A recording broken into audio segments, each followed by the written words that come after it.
Okay, we went over these three reactions last time, correct? Yes. Okay, so if you'll recall, last time, what you guys did, all these positives and negatives up here, you predicted all those. I only have 2 columns. I have system and surrounding. Is that okay? Yeah, we only have 2. We don't have the, well, we do have H, but she didn't put that in Yeah, the she column. just didn't put delta H Okay, in. I mean, that one doesn't. Oh, I see. okay, so of these, y'all, like, the only one that I told you when I wrote the reaction was this one, right? I told you that this was an exothermic process, okay? And then you guys looked at the rest of them and you were able to predict whether the system was positive or negative, okay?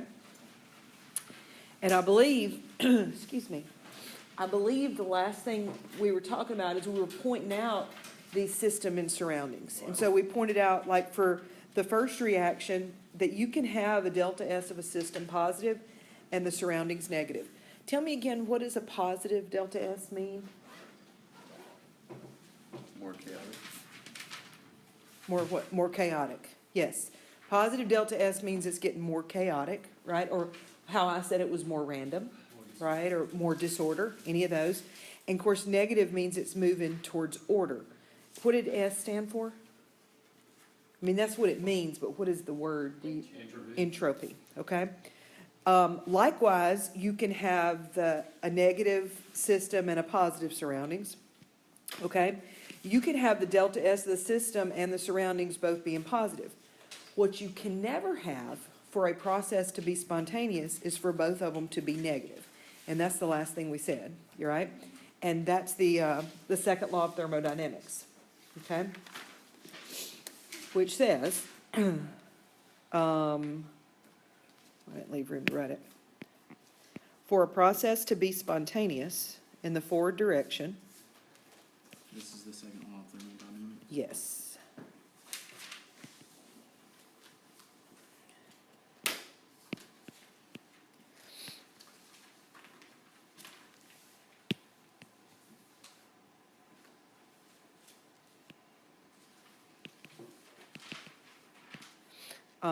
That says direction.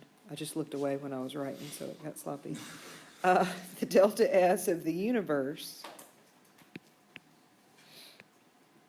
must be positive.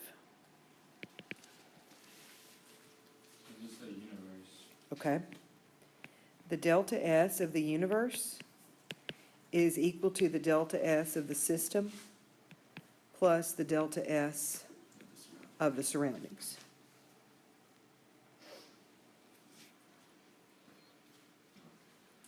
And so that's why, bless you, that's why you can't have them both being, bless you, negative. Okay? So we talked a lot about delta S last time. We also, we brought back up delta H, which is enthalpy, right? Do you remember negative delta H means exothermic? We went over that. Positive delta H means endothermic. Okay, and you might recall from Chem 1 that the change in enthalpy of the universe, it's also equal to the change in enthalpy of the system plus the change in enthalpy of the surroundings, right? But the change in enthalpy of the universe is always 0. So whatever the system is, the surroundings is the same number, just opposite sign. Okay? But that's not the case with the delta S. Is that clear? Okay, so we looked at this and we did some predictions on delta S's. And then there were a couple of equations. This one we calculated last time, right? The calcium carbonate yields whatever. Okay, you guys predicted the positive and then we calculated it. On this one, we predicted negative. We did not calculate that one. I think for time's sake, we didn't do that one last time.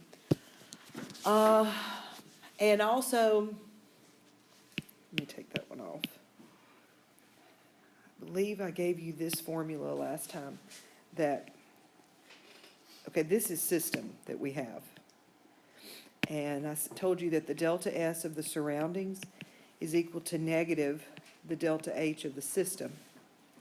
Over two. Yeah. Divided by the temperature, okay? And we talked about what that means, because we said that if a process is exothermic, y'all, that means it's giving off heat, and so that means the surroundings are warming up, and so that's gonna make them more disordered, right? Because the molecules are moving around faster. So, we can use these two formulas to calculate the change in entropy of the universe, because the change in entropy of the universe has to be positive for a process to be spontaneous.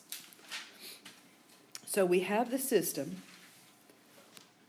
We're going to calculate the delta S of the surroundings, but before we do that, we have to calculate the delta H of this system. The main question. Yes, calculate delta S of the universe for the reaction.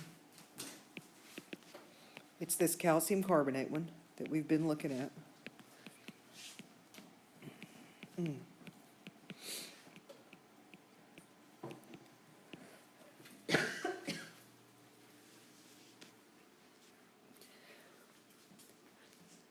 So y'all know that the delta S of the universe, it's going to be equal to this system plus whatever we can figure out the delta S of the surroundings is.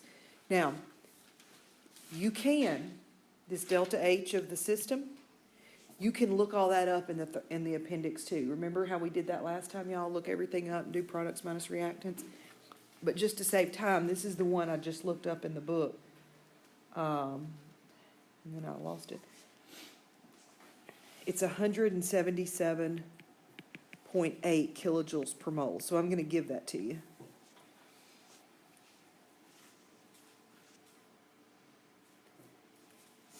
And let's do this calculation at 25 degrees Celsius.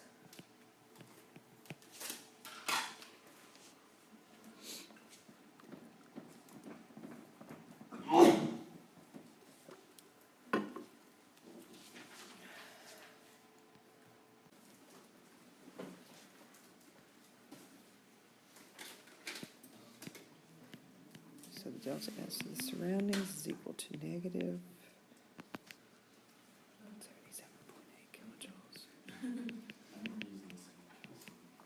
77.8 kilojoules per mole divided by 298 Kelvin.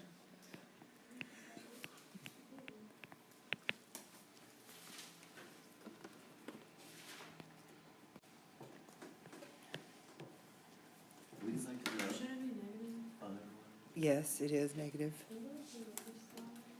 Yes, I'll go back. Let me write this, 0.597. This one? All right, so I got negative 0.597. What are the units on that, y'all?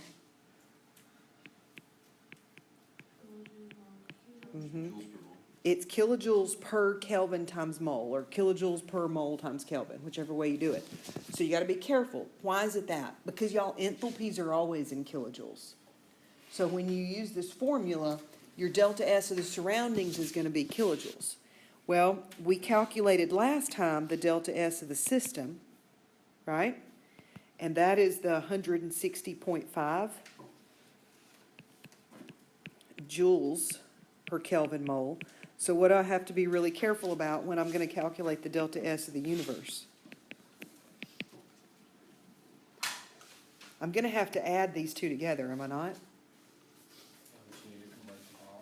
Right. I've got to add my system and surroundings together. Y'all, well, typically, y'all, entropies are in joules. So the thing to do would be to convert the 0.597 kilojoules to joules. So that delta S of the system is on another, like, we didn't do that today, did we? No, we did that last time. Really? Yeah. Last time we did this one, this calcium Yes. carbonate one. Okay. You see it? Yes. You see where I'm going? Okay. So 0.597 kilojoules, how many joules would that be?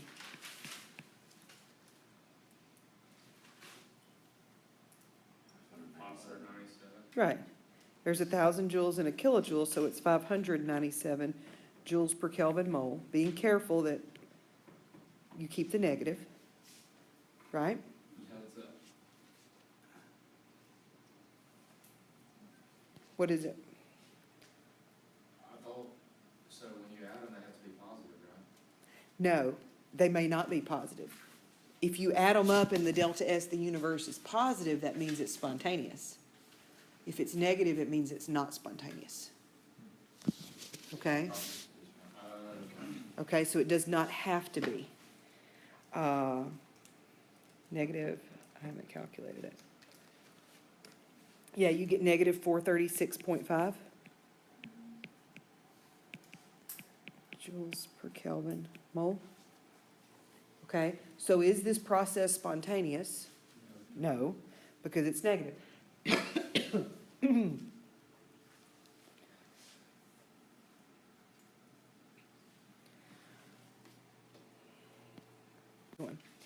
So calculating the delta S of the universe, y'all, even though this does tell us that it's not spontaneous because that's negative, if you'll remember, our definition of system is the part of the universe that's of interest to us, right? And the surroundings is everything else.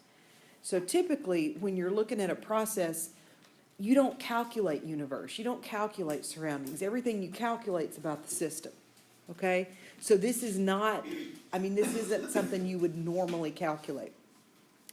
What we've looked at so far is we've looked at delta H, and y'all know we said that a negative delta H favors spontaneity, right? We went through this last time. A positive delta H favors non-spontaneous. Delta S, positive, favors spontaneity. And a negative means non-spontaneous. Well, there is another thermodynamic quantity that's called Gibbs free energy. And the symbol for the Gibbs free energy is G. A negative delta G means spontaneous. And a positive delta G means not spontaneous. And what Gibbs free energy does is it combines what the enthalpy and the entropy that we're already using. Okay?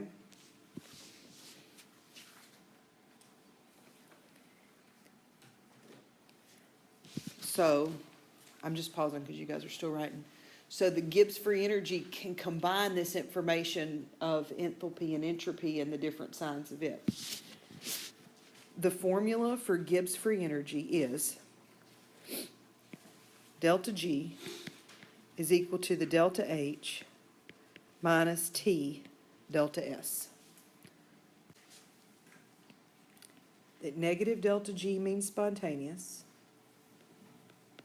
and positive delta G means not spontaneous. Do you guys see mathematically that if the delta H is negative and the delta S is positive, do you see mathematically that the delta G will always be a negative number? Okay? So if delta H is negative and delta S is positive, then the reaction will always be spontaneous.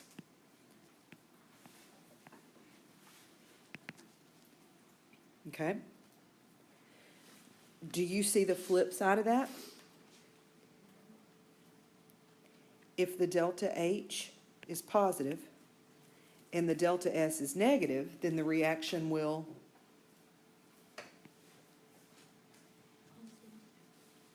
right, it'll never be spontaneous. The delta G is always going to end up being a positive number if you have a positive H and a negative S.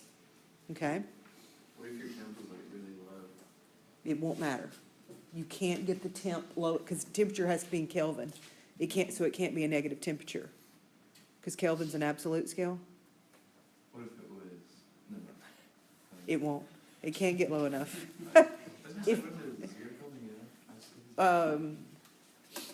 You can't get to absolute zero. Nobody's ever done that, so. Okay, but let's think about the temperature being low, okay? I'm going there. Guys, if the delta H is positive and the delta S is positive, do you see that it can, in order for delta G to be negative, that can happen, okay? It can be spontaneous if the temperature is high enough.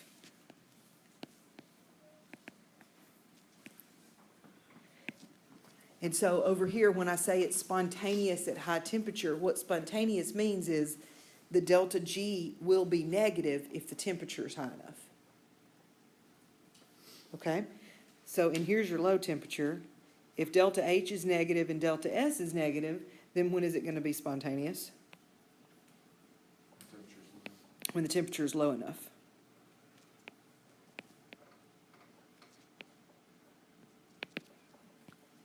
And you gave us that 177.8, that's in a chart or something? Yes, that 177.8 that you're asking about, okay, Is on It's, A6. back over here. Is it like on page it, like? Yes, that number can be arrived at by looking in the appendix. You look up each of these in the appendix and you do the products minus reactants. You do this formula right here, except you do it with enthalpy numbers. Okay? It's just kind of a time-consuming thing. That's why we didn't do it. Are you gonna have a printed off appendix for the test, or are you just gonna give us everything? You, probably for the test, instead of printing that whole appendix for everybody, I will just, like if this is your equation, I'll just put these three. I'll give you a delta S and a delta H in an equation. In a little table, I mean, for just those three. Okay? Now, let me do this, go back to this Gibbs free energy formula. Y'all, for the problem we just worked, for the calcium carbonate yields calcium oxide and CO2. The delta H for that problem was, what was it? Positive 177.8.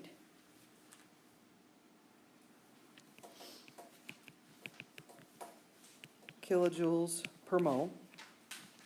What was the delta S of the system? Wasn't it positive 160.5? Yeah. Joules per Kelvin mole. So when we made that calculation and we said, well, the delta S of the universe is negative, so it's not spontaneous, that calculation was for 25 degrees Celsius. So in other words, at 25 degrees Celsius, calcium carbonate, which is chalk, will not spontaneously break down into calcium oxide and CO2 gas. Okay? But because we know the delta H is positive and the delta S is positive, and we have this Gibbs free energy formula, then we know that at some temperature we can get it hot enough where that reaction will happen and it'll be spontaneous. Okay? So the usefulness of this Gibbs free energy formula, which is sometimes y'all referred to as the ghost equation. Do you see why people call it that? Because it kind of looks like the word ghost, okay? One of the useful ways to incorporate this equation is to use it to calculate, okay, at what temperature will this process be spontaneous? Because the reaction that we've been talking about over and over, the calcium carbonate making calcium oxide and CO2, if y'all will remember back to your environmental chemistry, that take-home test that you did over spring break, it talked a lot about quicklime and it being injected into furnaces.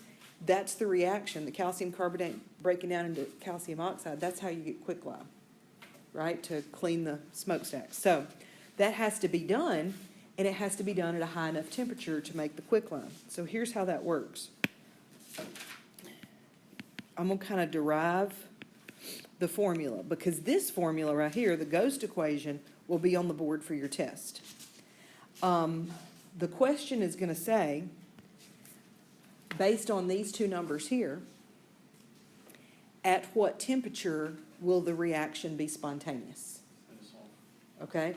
So you're gonna have to solve for T using that equation. Huh? You're not gonna be given delta And G. you wanted it Celsius, not Kelvin? I'll let you know on the test. Connect will ask you. I think it'll be clear. It'll provide the units. But, so there, wouldn't, so just like 2 degrees Celsius, it would make it, right? Well, no, not necessarily.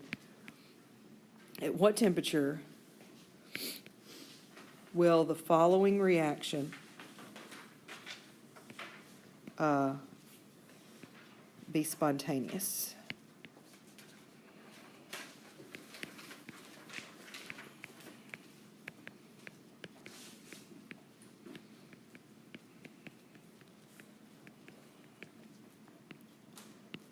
Given that delta H is 177.8 kilojoules per mole, and the delta S is 160.5 joules per Kelvin times mole. I'm going to show you, first I want to look at how you come up with the equation, okay? So, you're going to start with this ghost equation. Guys, do you see that a 0 delta G, that is the turning point for whether it's going to be spontaneous and a negative number, or not spontaneous and a positive number, right? 0 is your line in the sand for that. So if we plug in a 0 for the delta G, and now if we rearrange this equation to solve for temperature, okay, how would we do that? Well, wouldn't we add T delta S to both sides? And we would see that T delta S is equal to delta H. We're solving for temperature, so then we divide by the delta S. And so T is going to be equal to the delta H divided by the delta S.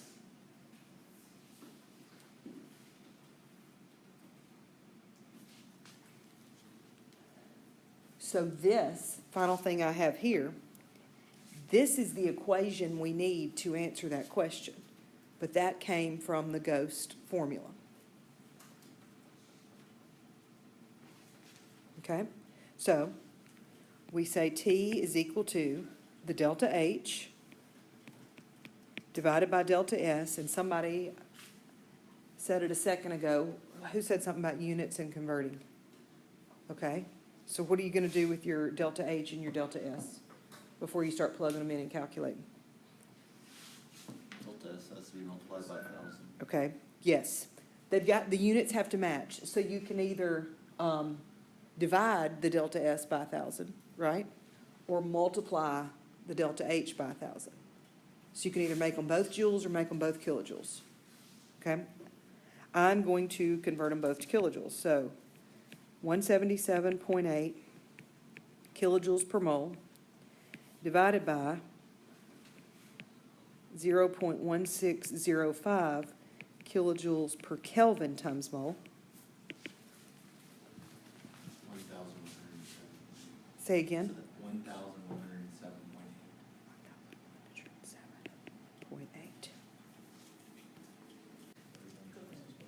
And that is in units of Kelvin, right? So it's got to get pretty hot to be spontaneous. So the kilojoules cancels, Uh-huh. moles cancel, so you're left with Kelvin, but it's like on the bottom, It's in the denominator of the denominator, so. which puts it back up. Okay? So that tells us at what temperature this reaction would be spontaneous. Now, let me ask y'all this. Will the reaction be spontaneous at 900 Kelvin? Will it be spontaneous at 1200 Kelvin? Will it be spontaneous at both? No, not at both. Okay, it's not going to be at both. It'll be at 1,200. Go back to this, It's gotta be at right? If your delta H and your delta S are both positive, then it's gotta be at that temperature and higher. Okay, so it'd have to be the 1200. If they had both been negative, and we had done this calculation, then you would have to pick the lower temperatures to make it spontaneous. So that temp that we just calculated, 1107, is like the, like, equal. That's the minimum. Yeah. That is the minimum. So really, y'all, if you get it hotter, it's gonna go faster. It's gonna go more spontaneous. So if Okay, it's that's your both minimum. negative, we calculate the maximum. Right, that if you go over that temperature, you're stopping the reaction. Exactly. So 900 Kelvin, it's not spontaneous because it's smaller than the, what is that number called, 1107? That is the temperature at which this reaction will be spontaneous.